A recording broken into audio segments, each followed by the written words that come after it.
Hello everyone, कैसे हैं आप सब लोग। आई होप कि आप सब बहुत ही अच्छे होंगे। आज के इस वीडियो में हम जानेंगे 25 अक्टूबर को लगने वाले सूर्य ग्रहण के बारे में कि ये सूर्य ग्रहण क्या है, कब से कब तक लगने वाला है और जो प्रेग्नेंट लेडीज हैं उनको क्या सावधानियां रखनी चाहिए। क्योंकि हमारे भारत देश में ये माना जाता है कि सूर्य ग्रहण या फिर चंद्र ग्रहण प्रेग्नेंट लेडीज के लिए बहुत ही खतरनाक होता है और इन दिनों प्रेग्नेंट लेडीज को बहुत ही सावधानियां बरतनी पड़ती हैं। तो चलिए फिर आज उस सब के बारे में डिटेल में जानकारी लेते हैं। इस साल का सबसे आखिरी सूर्य ग्रहण 25 अक्टूबर यानी मंगलवार को लगने वाला है। मंगलवार को दोपहर 2:29 से लेकर शाम को 6:32 तक यानी टोटल 4 घंटे 3 मिनट तक का ये सूर्य ग्रहण रहेगा। साल 2022 में भारत में दिखने वाला ये सबसे पहला और आखिरी सूर्य ग्रहण है।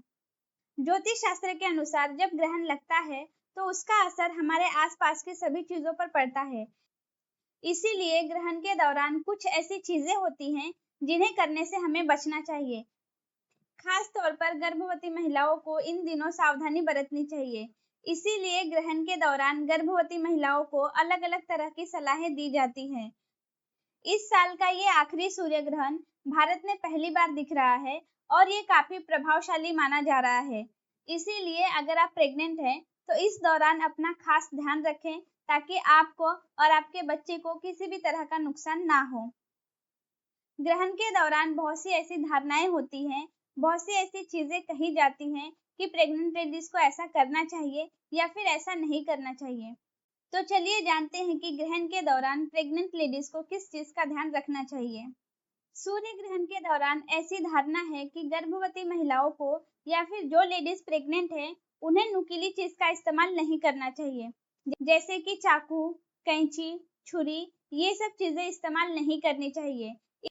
ऐसा माना जाता है कि ग्रहण के दौरान अगर इन सब चीजों का इस्तेमाल किया जाता है या फिर प्रेग्नेंट लेडीज ऐसे नुकीली चीजों का इस्तेमाल करती हैं तो इससे होने वाले बच्चे पे असर पड़ती है और होने वाले बच्चे में विकृति आ जाती है।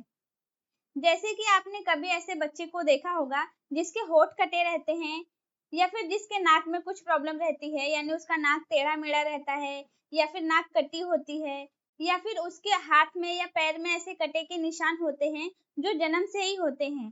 तो यहाँ ऐसा माना जाता है कि प्रेग्नेंट लेडीज ग्रहण के दौरान जब ऐसे नुकीली चीजों का इस्तेमाल करती हैं तो होने वाले बच्चे पे ऐसा असर होता है। इसके साथ ये भी कहा जाता है कि ग्रहण के दौरान सिलाई कढ़ाई या सिलाई बुनाई जैसे काम नहीं करने चाहिए, इससे भी बच्चे को प्रॉब्लम हो सकती है। शास्त्रों के अनुसार ग्रहण के दौरान चाय पानी पीना, खाना खाना, ये सारी चीजें वर्जित माना गया है। धार्मिक मान्यताओं के अनुसार ग्रहण में बना खाना या फिर कोई और चीज अगर हम ग्रहण काल में बनाते हैं तो ग्रहण के दुष्परिणाम से वो चीजें भी दूषित हो जाती हैं और ऐसे दूषित चीजों का इस्तेमाल हमें नहीं करना चाहिए। इसीलिए ग्रहण काल के दौरान भी खाना खाने से या चाय पानी पीने से मना किया जाता है। ग्रहण काल के दौरान सबसे बड़ी मान्यता ये है कि जब ग्रहण लगता है यानी जब ग्रहण शुरू होता है तब से लेकर जब ग्रहण खत्म होता है तब तक गर्भवती महिलाओं को बाहर नहीं निकलना चाहिए। ऐसा इसीलिए कहा जाता है कि ग्रहण काल के दौरान सूरज की दूषित किरणें माँ पे और उसके बच्चे पे पड़ती हैं, जिससे कि बच्चे पे उसका बुरा असर होता है और इससे बच्चे में दोष आ सकता है। इसीलिए ग्रहण काल के दौरान ये कहा जाता है कि प्रेग्नेंट लेडीज घर से बाहर ना निकले। ज्योतिष शास्त्र के अनुसार सूर्य ग्रहण को देखना भी वर्जित माना गया है। अगर हम अपनी नंगी आंखों से सूर्य ग्रहण देखते हैं तो सूरज की हानिकारक किरणों से हमारी आंखों को नुकसान हो सकता है। इसीलिए खुली आंखों से सूर्य ग्रहण कभी भी ना देखें।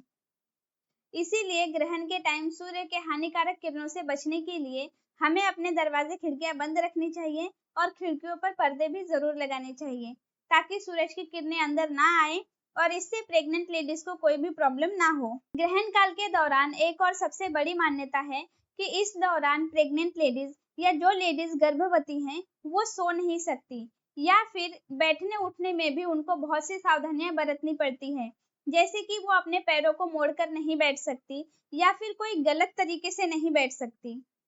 अगर वो अपने पैरों को मोड़कर बैठती हैं या गलत तरीके से बैठती हैं या फिर ग्रहण काल के दौरान अगर वो सोती हैं तो ऐसा माना जाता है कि होने वाले बच्चे में विकलांगता आती है, यानी जन्म से ही बच्चा विकलांग हो सकता है। तो अब सबसे बड़ा क्वेश्चन ये आता है कि ग्रहण काल के दौरान हम ना तो खा सकते हैं, ना पी सकते हैं, ना बैठ सकते हैं, ना सो सकते हैं, ना बाहर जा सकते हैं। तो आखिर हम करें तो क्या करें? तो ग्रहण काल के दौरान हमें हनुमान चालीसा का पाठ करना चाहिए।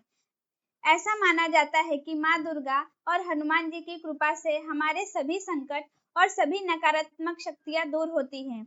इसीलिए ग्रहण काल के दौरान हमें माँ दुर्गा और हनुमान जी का पाठ करना चाहिए और उनका नाम स्मरण करना चाहिए। और इसके बाद जब ग्रहण खत्म हो जाए तो गर्भवती महिलाएं नहाकर साफ सुथरे कपड़े पहन लें। तो ये तो रही ज्योतिष शास्त्र की बात।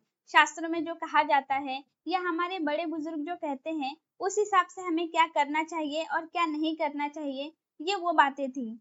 अब बहुत से लोग ये भी हैं जो इन बातों को नहीं मानते हैं, जिनको ये लगता है कि ऐसा कुछ होता ही नहीं है या फिर इन चीजों का हमारे जीवन में कोई प्रभाव नहीं पड़ता है। इस बारे में आपका क्या ख्याल है, हमें कमेंट करके जरूर बताएं। लेकिन मैं एक बात आपको बताना चाहूंगी, अगर आप प्रेग्नेंट हैं तो मेरे हिसाब से आपको बड़े बुजुर्गों की बात जरूर माननी चाहिए और शास्त्रों में जो लिखा है कुछ टाइम तक उन चीजों को जरूर करना चाहिए।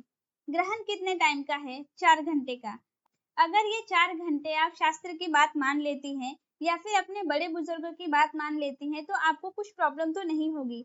लेकिन हाँ, अगर आपने इस सब बातों को मिथ्य जानकर अगर इसे छोड़ दिया और इसका अगर आपने उल्टा किया तो भगवान न करे अगर आपके बच्चे के साथ कुछ प्रॉब्लम हो तो ये हमेशा के लिए हो जाएगा।